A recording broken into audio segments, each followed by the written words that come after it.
Aujourd'hui, nous aurions pu choisir d'être n'importe où. Aujourd'hui, nous aurions pu décider que nous avions mieux à faire. Mais aujourd'hui, nous avons choisi d'être ici, debout et silencieux. Nous avons choisi de défendre la justice. Nous avons choisi de défendre la paix. Mais par-dessus tout, aujourd'hui et partout dans le monde, nous avons choisi d'être ensemble. Ensemble pour les droits de celles et ceux qui en ont besoin.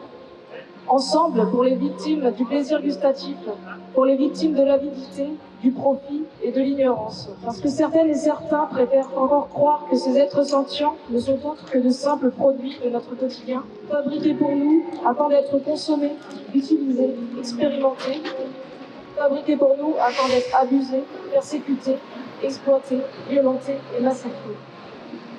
Mais aujourd'hui, nous avons choisi de défendre la justice pour toutes ces innocentes victimes, pour qu'un jour prochain, toutes et tous soient libres enfin, libres de toute soumission et de toute exploitation, libres de toute emprise et de toute forme d'asservissement, libres de toute souffrance insensée causée par la main de l'humain. En ce jour, commémorons les milliers de milliards d'individus terrestres et marins qui meurent chaque année par la main des humains. Gardons en nous leurs souvenirs et veillons à ce que leurs souffrances incessantes ne soient pas oubliées, ne soient pas ignorées. Il est de la responsabilité de chacune et chacun d'entre nous de nous assurer que notre détermination irradie et qu'elle existe pour inspirer modestement les autres à choisir de rejoindre la lutte pour un monde juste envers tous les êtres sentients. Voyez-vous, poindre au loin, érigés vers le ciel, les silos de grains par tonnes industrielles. Regardez les condamnés derrière les murs cachés lorsque vous cheminez les routes, les sentiers. Qui d'entre vous a pénétré ces portes closes, bâties de pierre et de fer, du monde isolé? Là où les corps de sang et de chair se nécrosent, invisibilisés pour être dévorés. Pour une mort trop précoce, ils sont détenus. Pour vos appétits féroces, ils sont vos menus. Sous les slogans mensongers du bien-être, on vous vend en barquette leur paradis champêtre. De jour et de nuit, la lune leur est inconnue. Jouir d'une liberté leur est défendu. Des regards apeurés en grand nombre s'éteignent. Des cadavres mutilés à l'ombre s'étreignent. Croupissant sous le poids de difformes douleurs, l'existence du dehors n'a pas de couleur.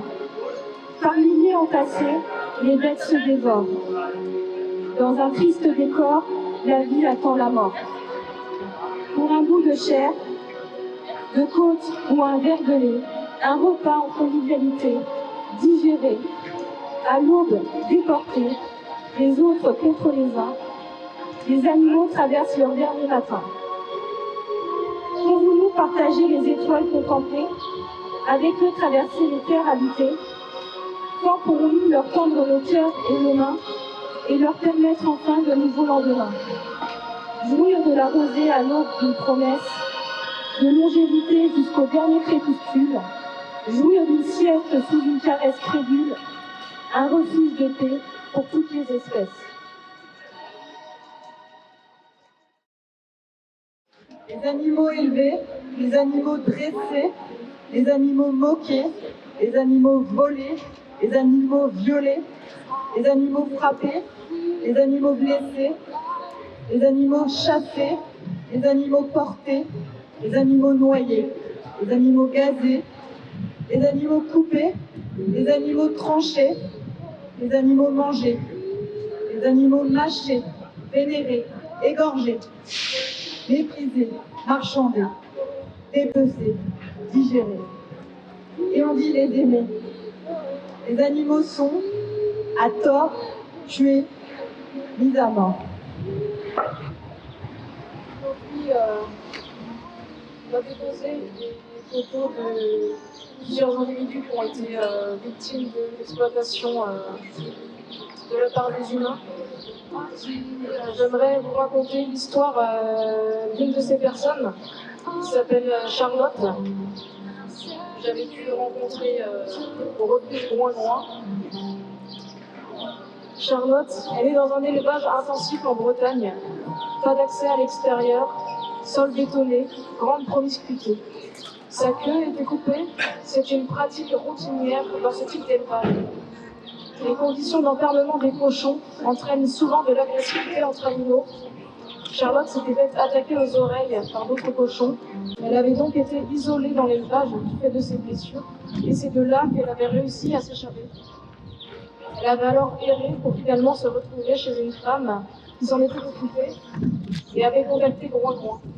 Le refuge avait pu accueillir Charlotte le 8 juin 2021 pour lui offrir une vie paisible entourée de ses congénères. Hélas, le 28 juillet 2021, Charlotte a été euthanasiée après avoir contracté une méningite d'origine infectieuse. Nous nous souviendrons d'elle, de son histoire incroyable, de sa joie de vivre et surtout de son regard émerveillé. Au moment où nous parlons, des milliards d'animaux sont exploités dans des fermes, dans des labos, dans des zoos, partout dans le monde, et tués par dizaines de millions chaque jour. Chacune de ces personnes non humaines a son histoire, sa propre personnalité et ses propres intérêts.